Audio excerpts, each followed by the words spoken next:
Assalamualaikum warahmatullahi wabarakatuh. Pada video kali ini, saya akan menjelaskan mengenai konsep dasar kewirausahaan dan sikap kepribadian wirausaha. Jadi, pada materi kedua tentang kewirausahaan ini lebih membahas mengenai apa sih kewirausahaan dan bagaimana sih sikap seorang wirausaha. Makna dan hakikat berwirausaha. Kewirausahaan itu berasal dari dua kata, yaitu wira dan usaha. Wira di sini adalah pejuang, pahlawan, manusia yang unggul, teladan, gagah, berani. Sedangkan usaha di sini adalah perbuatan amal, bekerja, berbuat sesuatu. Menurut KBBI, bahwa wirausaha adalah orang yang pandai atau berbakat mengenali suatu produk baru, menentukan cara produksi baru, menyusun operasi mengadakan produk baru, mengatur permodalan operasinya, serta memasarkannya. Sedangkan makna dari kewirausahaan yang lain adalah suatu kemauan dan kemampuan seseorang menghadapi berbagai resiko, mengambil inisiatif, menciptakan dan melakukan hal-hal baru melalui pemanfaatan kombinasi berbagai sumber daya, bertujuan untuk memberikan pelayanan terbaik kepada seluruh pemangku kepentingan dan memperoleh keuntungan sebagai konsekuensinya. Di sini memiliki makna bahwa yang namanya kewirausahaan itu dia dapat menciptakan nilai tambah di pasar melalui proses pengkombinasian sumber daya dengan cara-cara baru dan berbeda agar dapat bersaing. Jadi antara orang berjualan biasa dengan orang berjualan yang kemudian melakukan berbagai inovasi itu berbeda. Kalau yang namanya berjualan biasa berarti berdagang biasa, tapi kalau berjualan kemudian dia melakukan berbagai inovasi, strategi, memikirkan perencanaan ke depan, itulah yang disebut dengan kewirausahaan. Di mana dalam kewirausahaan menurut Zimmer itu yang pertama adalah developing new technology, kemudian discovering new knowledge, kemudian yang ketiga adalah improving existing product or service, kemudian finding different ways of providing more good and service with fewer resources. Jadi dia berusaha membangun teknologi, berusaha untuk selalu memperbarui ilmu pengetahuan, kemudian terus meningkatkan produk dan kualitas servisnya, menemukan perbedaan yang terus membangun produknya agar produknya dan barang yang dia hasilkan itu bisa selalu menjadi yang terbaik.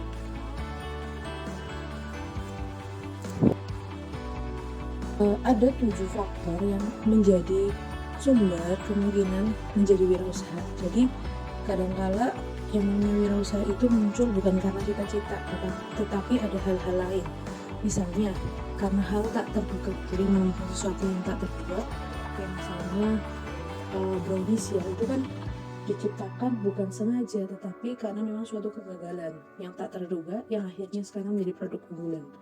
Yang kedua adalah ketidakpastian kenyataan, jadi misalnya melamar kerja berkali-kali tidak mendapatkan lapangan pekerjaan itu atau tidak mendapatkan pekerjaan, akhirnya ya udahlah daripada menganggur, dia akhirnya berwirausaha dan akhirnya menjadi orang yang sukses. Kemudian adanya invasi berdasar kebutuhan, jadi kebutuhan yang terus meningkat. Kemudian perubahan struktur industri, misalnya ada PHK di suatu pabrik ya, yang tadinya manusia menjadi robot. Nah itulah akhirnya membuat adanya PHK itu membuat orang untuk berinisiatif mencari suatu sumber pendapatan baru yang akhirnya membuka suatu wirausaha. Kemudian yang selanjutnya kelima adalah perubahan demokrasi, jadi perubahan politik juga berpengaruh. Kemudian perubahan persepsi dan arti, misalnya dulu kewirausahaan itu dianggap sebagai sesuatu yang remeh-temeh, dipandang rendah, tetapi kemudian seiring berjalannya waktu, yang namanya orang yang bermartabat, orang yang memiliki derajat yang lebih malah orang yang berwirausaha dibanding orang yang berdasi. Jadi pandangan lama kan orang yang berdasi atau orang yang pegawai itu dia tuh lebih tinggi. Nah tapi ada perubahan persepsi, ada perubahan arti karena seiring berjalannya waktu. Kemudian ilmu pengetahuan yang baru, jadi kemajuan teknologi, adanya Gojek, adanya aplikasi-aplikasi lainnya ya, itu membuat kewirausahaan semakin berkembang juga. Nah, ada beberapa kelebihan wirausaha menurut Zimmer dan kawan-kawan. Yang pertama adalah peluang untuk menentukan nasib sendiri. Kemudian peluang untuk melakukan perubahan, jadi yang tadinya mungkin orang biasa menjadi orang yang lebih kaya, peluang mencapai potensi sepenuhnya. Jadi ada orang yang memang punya potensi yang besar untuk menjadi wirausaha, dalam arti dia punya kemampuan pemasaran, suka akan inovasi dan lainnya, sehingga potensinya menjadi tersalurkan. Peluang memperoleh keuntungan yang menakjubkan. Banyak orang yang kaya yang memiliki kekayaan yang sangat menakjubkan ya. Tidak ada penemuan bahwa orang yang menjadi pegawai itu menjadi orang yang terkaya, itu tidak ada. Tapi orang yang berwirausaha lah yang menjadi orang yang terkaya, dan itu menakjubkan. Kemudian peluang berperan besar dalam masyarakat dan memperoleh pengakuan di masyarakat. Terkadang memang kalau berwirausaha masih kecil-kecilan, pengakuan masyarakat terhadap harga diri dan martabat dari wirausaha itu memang masih kurang ya. Ketika dia menjadi wirausaha yang benar-benar sukses, kemudian dia berbagi dengan masyarakat, akhirnya dia menjadi pengusaha yang diakui, memiliki jasa, memiliki martabat di mata masyarakat. Kemudian peluang melakukan sesuatu yang disukai. Ketika dia sudah menjadi wirausaha, kemudian dia akhirnya terus mengembangkan sesuai dengan bakat dan kesukaan mereka. Adapun kelemahan menjadi wirausaha menurut Zimmer dan kawan-kawan, yang pertama adalah ketidakpastian pendapatan. Jadi yang namanya menjadi wirausaha itu ada banyak resiko. Salah satunya adalah resiko pendapatan yang tidak pasti. Terkadang mungkin pendapatannya nol kalau misalnya masih awal-awal ya, tapi kadang juga pendapatannya sangat tinggi. Tapi yang jelas ketika kita menekuninya, melakukan inovasi, menetapkan strategi, insya Allah akan terus berjalan. Kemudian resiko kehilangan seluruh investasi kita. Jadi ketika memang itu masih percobaan, kita belum punya banyak pengalaman ya, kemungkinan investasi kita hilang semua itu bisa. Kemudian untuk mendapatkan hasil yang gitu ya, hasil yang cukup bagus, itu memang membutuhkan kerja lama dan kerja keras. Tapi bukan berarti ketika kita usianya sudah lanjut gitu ya, misalnya 50-an terus kita nggak mungkin menjadi wirausaha, itu juga tidak. Ada banyak wirausaha yang muncul ketika tua pun ada, tapi akan lebih bagus itu dilakukan ketika muda, karena perjuangan kerja lamanya, kerja kerasnya itu lebih terasa ringan, berbeda dengan ketika sudah tua baru memulai wirausaha. Tapi ada banyak ya yang mereka sukses ketika usia sudah senja, misalnya pemilik KFC itu kan pensiun baru dia menjadi wirausaha dan sukses sampai franchise-nya itu ada di seluruh dunia. Kemudian kelemahan wirausaha yang lain yaitu kualitas hidup yang rendah sampai bisnis mapan. Jadi biasanya mereka berhemat untuk diri mereka sendiri sampai akhirnya bisnis mapan, mereka bisa untuk memenuhi kebutuhan keluarganya sampai enak gitu lah ya. Jadi awal-awal terus hidup sederhana. Kemudian tingkat stres yang tinggi karena tekanan persaingan, tekanan untuk harus menggaji, mengatur waktu, mengatur keuangan, sehingga kadang membuat stres dari para pengusaha itu juga tinggi. Kemudian tanggung jawab penuh, karena dia harus bertanggung jawab atas segala sesuatu yang ada di perusahaannya. Meskipun mungkin sudah diserahkan, tapi tetap pikirannya pun tetap memikirkan kondisi keuangannya, kondisi SDM-nya, kondisi operasionalnya, pemasarannya, dan lain-lainnya. Kemudian terkadang kalau misalnya sudah berusaha menggunakan berbagai inovasi, berusaha menggunakan strategi, akhirnya tapi tidak tercapai, menimbulkan keputusasaan. Nah, keputusasaan ini sebenarnya bisa diatasi dengan cara yang pertama adalah kita harus bergabung dengan orang-orang yang sepemikiran dalam berwirausaha, hanya kan bisa memotivasi. Kemudian yang kedua adalah sering mengikuti seminar, kemudian memiliki coaching atau memiliki mentor. Itu sangat membantu ketika memang kita mengalami keputusasaan. Selanjutnya yaitu mengenai perilaku kewirausahaan. Itu dapat dimulai dengan memulai inisiatif. Jadi kita punya apa ya, langsung aja lakukan gerakan eksekusi, jangan tunggu ada modal, ada partner, ada pasar dan lain-lainnya. Kita coba dulu bagaimana pasarnya, setelah itu baru yang terbaik kita teruskan, yang tidak baik ya kita berhentikan. Kemudian mengorganisasi dan mereorganisasi mekanisme sosial ekonomi untuk mengubah sumber daya dan situasi dengan cara praktis. Jadi misalnya Gojek ya, yang online tadi, yang biasanya mungkin hanya bisa diorder dengan cara kita mendatangi langsung ojeknya, sekarang diubah pemikirannya, sistem sosialnya menjadi lebih mudah dengan cara bantuan teknologi HP dan WiFi. Itu mungkin awal-awal susah untuk diterima masyarakat, tetapi akhirnya juga lebih mudah. Kemudian menerima risiko dan kegagalan, harus siap ya, yang namanya hasil itu tidak akan membohongi yang namanya proses. Jadi ketika kita sering gagal, jatuh, akhirnya pun kita akan lebih sukses. Jadi ya harus siap yang namanya wirausaha mengalami yang namanya resiko ataupun kegagalan. Kalau tidak mau menerima resiko atau kegagalan, itu namanya bukan berwirausaha. Kemudian ada dua peranan wirausaha. Yang pertama adalah sebagai penemu, yang kedua adalah sebagai perencana. Penemu hal-hal yang baru, perencana dari berbagai kegiatan yang ada di usahanya. Kemudian selanjutnya mengenai kemampuan dan pengetahuan yang harus dimiliki seorang wirausaha, ya, ide-ide yang harus dimiliki. Ide akan jadi peluang ketika dia yang pertama dia bersedia mengevaluasi peluang yang ada, menganalisis, membaca kondisi yang ada, apakah peluangnya itu bisa kita tangkap, kemudian mengamati pintu peluang itu, kita masuk ke arah mana, kita mau ambil dari sisi yang mana, kemudian menganalisis prosesnya dan memperhitungkan risikonya. Selanjutnya setelah kita memutuskan untuk melakukan usaha di bidang tersebut, kita harus menentukan juga yang pertama adalah menghasilkan produk atau jasa yang baru, kemudian yang kedua adalah menghasilkan nilai tambah baru. Jadi kita bisa menghasilkan produk yang benar-benar baru, jasa baru, atau bisa juga produk yang sudah ada kemudian kita tambah dengan suatu kelebihan-kelebihan lain, atau merintis usaha baru yang benar-benar masih baru yang belum pernah dibuat oleh orang manapun.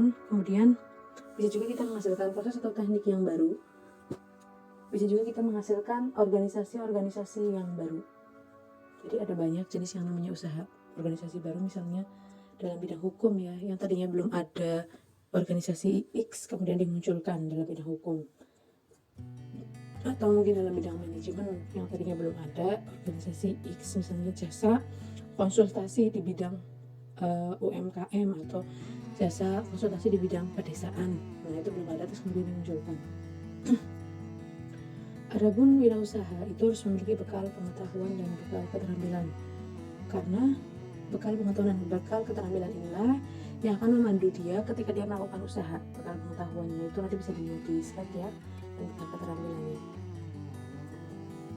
Sikap kepribadian wirausaha, ya. Di sini terkait dengan tipe kepribadian wirausaha yang kemudian berhasil dalam mengelola usahanya, di mana ada beberapa tipe, di mana setiap orang mungkin hanya punya satu tipe atau dua tipe atau tiga tipe atau mungkin ada yang semuanya, dan itu membuat mereka sukses. Jadi tidak harus semua itu dimiliki oleh satu orang, tapi mungkin hanya fokus pada satu tipe, dia pun dapat berhasil. Ada tipe personal expert, ada tipe super sales person, ada tipe real manager, ada tipe expert itu generator. Jadi tipenya tuh ada beberapa macam. Ya, kadang orang tuh hanya memiliki satu, misalnya tipe personal expert itu misalnya, ya, dia tuh sukses apabila dia tuh terus-menerus menghadapi rintangan, tantangan, dan menghadapi krisis sedapat mungkin tetap berpikir positif. Dimana ciri-cirinya tuh dia tuh senang untuk mendapatkan kebutuhan berprestasi, kebutuhan umpan balik ketika dia melakukan sesuatu.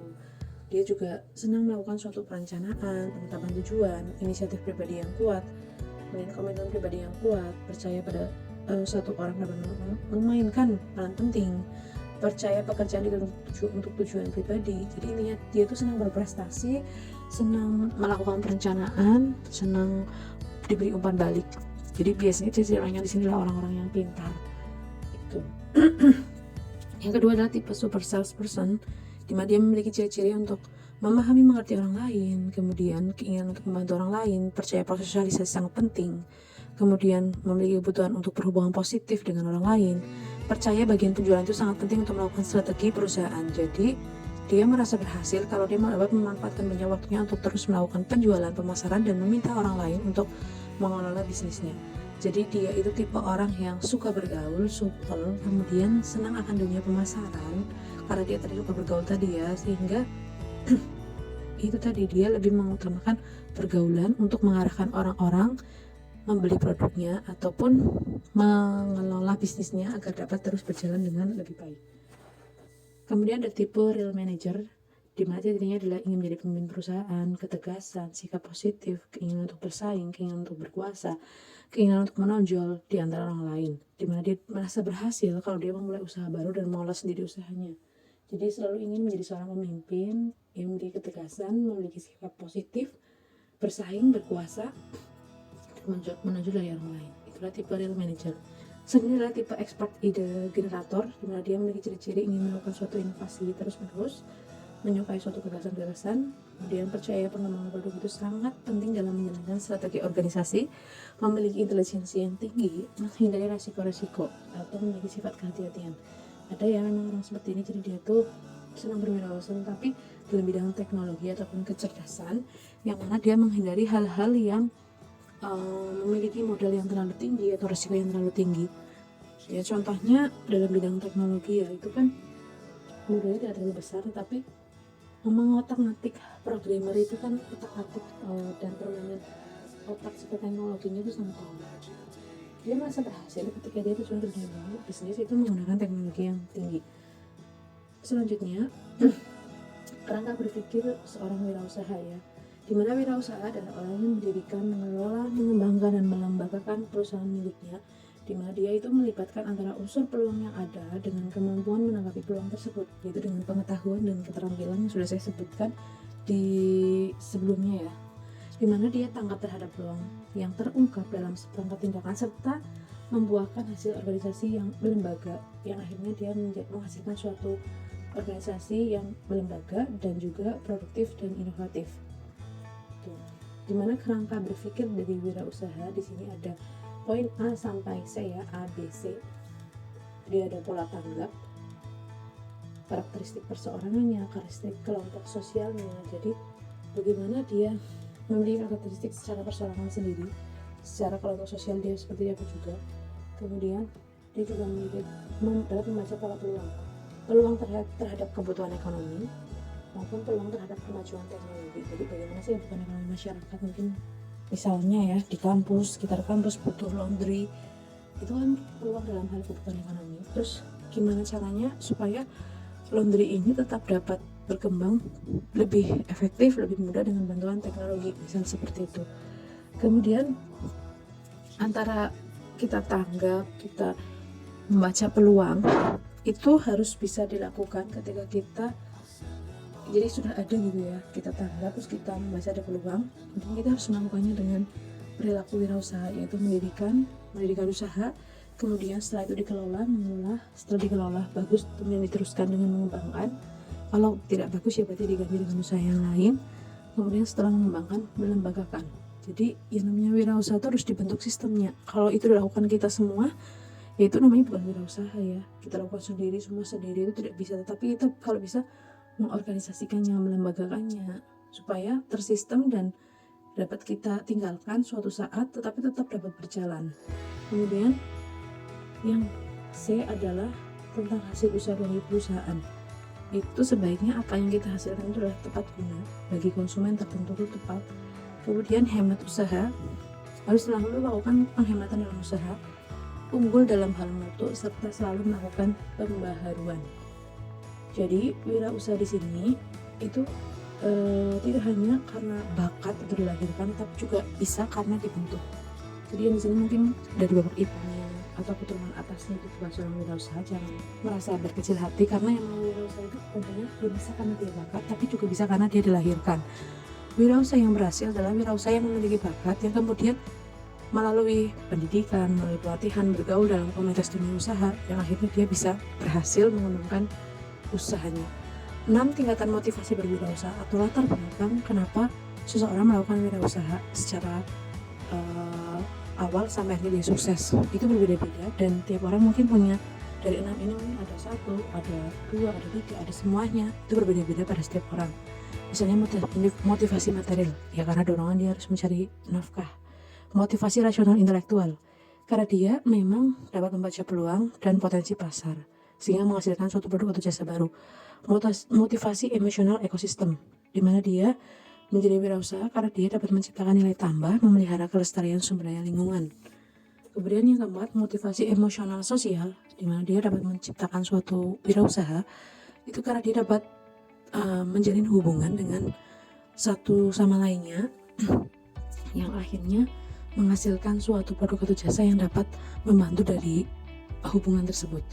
Kemudian motivasi emosional intrapersonal, di mana menjadi wirausaha di sini karena memang suatu aktualisasi jati dirinya, potensi diri dalam wujud produk atau jasa yang layak di pasar. Jadi mungkin dia punya potensi bisa di bidang melukis sesuai dengan aktualisasi dirinya, akhirnya dia menjadi seorang pengusaha pelukis yang besar. karena itu meluapkan jati dirinya. Kemudian motivasi spiritual, di mana menjadi wirausaha karena dia ingin mewujudkan dan menyebarkan nilai transcendental, memaknainya sebagai modus beribadah kepada Tuhan. Jadi dia berusaha untuk membantu sama lain dan juga ingin melakukan wirausaha itu memang diniatkan untuk beribadah kepada Allah. Misalnya menolong kepada sesama, melaksanakan sunnah Rasul. Dengan Rasul kan memang menjadi seorang wirausaha, ini menjadi sunnah Rasul seperti itu. Jadi bermacam-macam latar belakang orang menjadi wirausaha, di mana itulah yang membuat dia terus bertahan dan bersemangat. Manfaat berwirausaha ada beberapa ya. Di sini dijelaskan 1 sampai 3. Yang pertama memiliki kebebasan mengaktualisasi potensi diri yang dimiliki, jadi dia lebih bebas. Kemudian memiliki peluang untuk berperan bagi masyarakat. Ketika orang-orang yang sudah kaya itu bisa separuh dari hartanya atau mungkin 70% dari hartanya itu disumbangkan untuk masyarakat. Apakah mereka jatuh miskin? Tidak, mereka akan semakin kaya. Kemudian yang ketiga, adanya manfaat bagi diri sendiri. Masyarakat dalam berwirausaha menjadi motivasi tersendiri untuk memulai berwirausaha. Jadi ketika dia merasa bahwa dia bisa bermanfaat bagi keluarganya, bagi diri sendiri, bagi masyarakat, itu kan menjadi semangat juga. Jadi manfaatnya itu banyak ya. Aktualisasi diri, berpeluang untuk berperan bagi masyarakat, berpeluang bermanfaat bagi diri sendiri, keluarga, masyarakat, seperti itu. Di sini kewirausahaan dalam perspektif sejarah itu berbeda-beda dari awalnya. Dari tahun 1775 itu dipandang sebagai pekerja sendiri, tahun 1816 itu dipandang sebagai agen penyatu berbagai alat produksi dan menemukan nilai produksi, dan seterusnya. Jadi beberapa para tokoh dan pandangannya ya. Berdasarkan historis sejarah yang ada, maka substansi dari yang namanya kewirausahaan itu adalah yang pertama adalah proses penciptaan sesuatu yang berbeda nilainya, menggunakan usaha dan waktu. Jadi ini ada inovasi untuk different produk atau different service. Kemudian yang kedua adalah siap memikul resiko finansial maupun resiko sosial yang menyertainya. Yang ketiga adalah menerima balas jasa moneter atau balas jasa keuntungan dan kepuasan kepribadian atau aktualisasi diri. Karena tadi wirausaha juga bisa berdasarkan pada kesukaan ataupun hobi ataupun bakat. Demikian penyampaian materi mengenai konsep dasar kewirausahaan dan sikap pribadi dari kewirausahaan atau seorang wirausaha. Semoga dapat dipahami. Assalamualaikum warahmatullahi wabarakatuh.